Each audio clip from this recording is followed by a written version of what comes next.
tere, armsad kuulajad, vaatajad. Täna oleme selles kohas, kus vaatame ühele kaardipakile otsa, kuidas autorid on näinud valgust. Valgus sinu sees, millega tööd teha. Sina oled oraakel. Kui kaardi ladumisi, lugemisi vaadata, siis tegelikult oled ehk avastanud, et ega tihtilugu ei öelda midagi uut, vaid sa kuuled seda, mida sa juba tead. Ja nii ta ongi, et ega kaardi ladumine ja energia lugemine tähendabki ju tegelikult seda, et loetakse seda, mis on sinu energiaväljas olemas. Nii et mida sina sisaldad, et see peakski sulle tuttav ette tulema. Ja kui see ei tule sulle tuttav ette, siis on see sõnum kellelegi teisele, kelle energiaväljas see signatuur olemas on. Nii et tegelikult iseenesest see kaardi ladumine ja energia lugemine ei anna sulle iseenesest midagi uut, aga ta annab sulle kinnituse selle kohta, mida sa juba tead. Nii et kaartidega tuttavaks saamise teekond siis hetkel meil. Sinu valgus, mida sa oled kehastamas. On neid, kes on maapealsed inglid ja aitavad hoida seda kõrgemat sagedust siin maa peal. Roosi sõsarkond, erinevad naisteringid, ühendused, kes resoneeruvad ja kokku tulevad, et kõrgemat eesmärki täita, initsiatsiooni teekond. Ükskõik kui pime mingil hetkel ka ei ole, sa tead, et nüüdseks sa juba tead, et sa astud sellest välja veel tugevamana, veel väekamana, veel enam enda kohta midagi teades, mida sa enne ehk ei mäletanud. See oli sinus olemas, aga sa ei mäletanud. Igatsus koduenergia järele, see kuulumine sellesse ühte kodusesse olemisse energiasse. Ja kui elu sind mingis suunas nügib, siis usalda seda nügimist, see ei ole asjata. Kui ikka ja jälle tuleb mingi mõte kerkib sinu sees esile, siis kingi sellele tähelepanu, uuri seda lähemalt. Transformatsioon käib selle teekonnaga kokku, valguse kehastamine maal. Transformatsioonist ei saa üle ega ümber, nii on. Ja ära salga ennast, ära tee ennast väiksemaks selleks, et kusagile mingisse raami või mingisse ruumi sobida. Tee pigem ruum selliseks, mis on sinu järgi tehtud, on sinu jaoks paras. Kuhu teekond sind kutsub? Kuulata, märka ja vasta sellele kutsungile. Nagu eelnevalt öeldud, mis suunas elu sind nügib, mis suunas su kõrgemad aspektid sind nügivad. Sinu hingekroonikad, nendes on kirjas kõik see, kuhu sa teel oled, miks sa teel oled, mida sa siin teed. Mõnikord tuleb osata ka ei öelda. Ja mõnikord on seda raske teha. Aga teekond küsib ka seda. Sina sünnitad uue ajastu, uus sünnib läbi sinu. Sina sünnid igal hetkel uuena. kui sa oled midagi läbi töötanud, siis see uus teadvuse tasand on see, läbi mille sa lood uut. Valguse nõukogu on sinu päralt. Sul on alati juhatus olemas, sul on teejuhid, saatjad vaimses plaanis, sa ei ole kunagi üksi. Kuula, mis nad räägivad. Ja kui oled natukene endast jätnud ühte, teise või kolmandasse kohta, siis kogu ennast jälle kokku. Vaata, mida on tarvis muuta, mis küsib muutust. Paljudel meist on ka see täheseemne teema aktiivne. Mis on see, mis paneb su silmad särama? See ongi see, mida sa oled tulnud tegema. Just, jah, just see. Ütle sellele jah. Ilus sünkroonsus.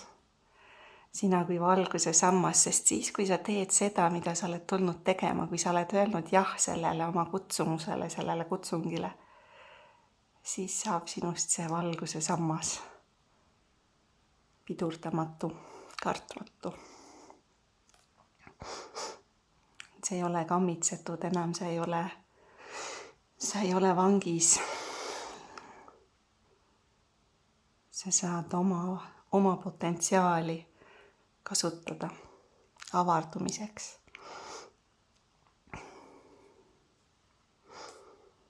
Ja tihtilugu tuleb ka mingitest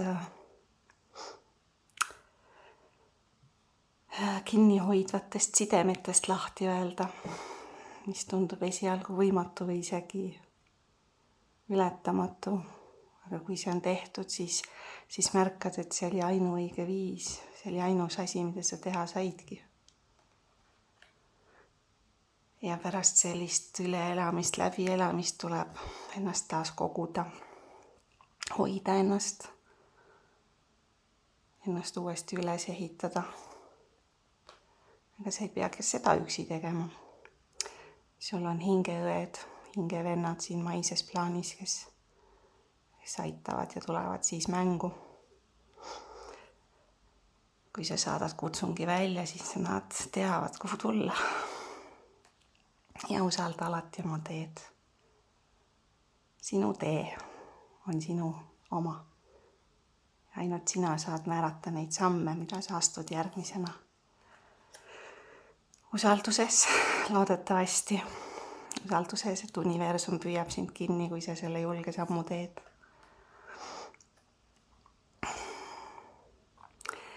Ja sellised väljakutsekohad on ka sellised triggerid, et keegi trigerdab sind või sa trigerdad ennast ise, et leida üles need oma konarused, oma pimekohad võib-olla ka, mis takistavad seda täispotentsiaali, seda rõõmuküllast elamist, ärkamine sellele, mis takistab võib-olla ja mis on nagu kammitsemas.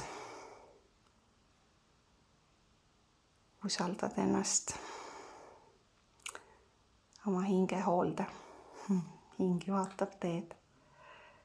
Ja sa tegelikult oled juba sellel teel isegi siis, kui sa arvad, et ehk veel mitte. Ülemõtlemine ei ole kunagi väga kasulik.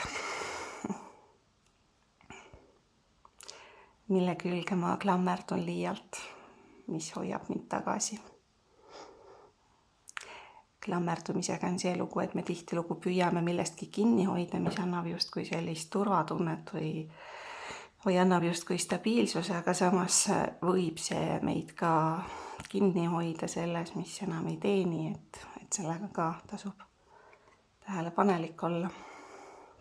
Oma hääle jagamine, oma energia jagamine, mis on sinul maailmale öelda, mida sina tulid jagama. See võib olla sõna otseses mõttes jagamine, oma hääle jagamine, häälega jagamine, aga see võib olla ka kirjutamine, see võib olla mis iganes looming, mida sa südamest teed. nii et oma energia jagamine. Ja vahetevahel tuleb ka pausi pidada, et siis uuesti samme seada. Tuleb märgata, aeg maha võtta. Tähepered on meie päralt plejaadid, tähtede energia, iidsed kultuurid, kes on olnud Lemuurias kehastunud siis oma Lemuuria aspektiga. Suhtlemine on väga valgustav, väga õpetlik. Ja tuleb osata ka oma energiat kaitsta. Oma energia tagasi kutsuda, et kui oled rändamas käinud, siis tule jälle oma turvalisse energiasse tagasi. Et hoiad oma energiat. Märkad seda hoida. Ja siis on meil abilised valgusmaailmas üles tõusnud meistrid. Anna, Jeesuse vanaema.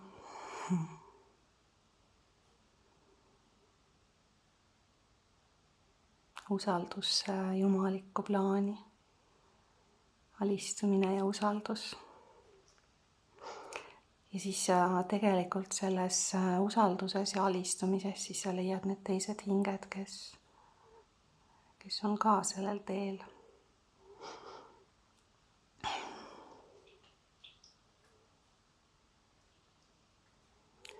Kutsung toob teid kokku, et see ei ole üksinda sellel teel. Sõdalane, naine sõdalane. Tõemõõka kandev Jumalanna oma sisemisele südamekutsele häälestunud, joondunud, pühendunud oma eesmärgile. Jumaliku ema energia, iseendale emaks olemine, iseenda hoidmine. Jumal ema ja Jumal isa, jumalik perekond. Tasakaal kõiges, preestrinna kehastamine, preestrinna kui sinu elu ülesanne või missioon, kellel see on. Kas sa vastad kutsungile? Sest me oleme selles ajastus, kus on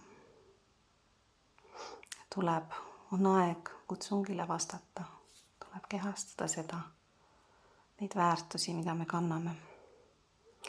Ja samal ajal olla hästi maandatud. Tuua justkui see valgus maisesse plaanis ja kõrgemad sagedused. Tähtede energia maisesse plaani ja kehastada seda maises plaanis. Aga mitte unustada ka mängimist, mängulisust, kergust. Kõik ei pea olema surmtõsine ja hiiglama raske ja kogu aeg. Vahepeal tuleb lubada endal puhata ja mängida. Sest avardumine ei lõpe. Mõnes mõttes pole me justkui kunagi valmis. Me võime avarduda lõpmatuseni kiht-kihilt ikka uuesti jälle ja jälle. Kogu aeg uus sina jälle õide puhkemas. Aga me saame seda teha, kui meie piirid on kindlalt paigas. Siis on turvaline õitseda. Nii et roos, mõelge, roosil on ka okkad, eks ole, ta ikkagi on kaitstud, kaitseb ennast. Ja tantsi koos eluga. Nii et võta need kaardid, mida elu sulle kätte mängib ja tee neist parim. Aitäh sulle!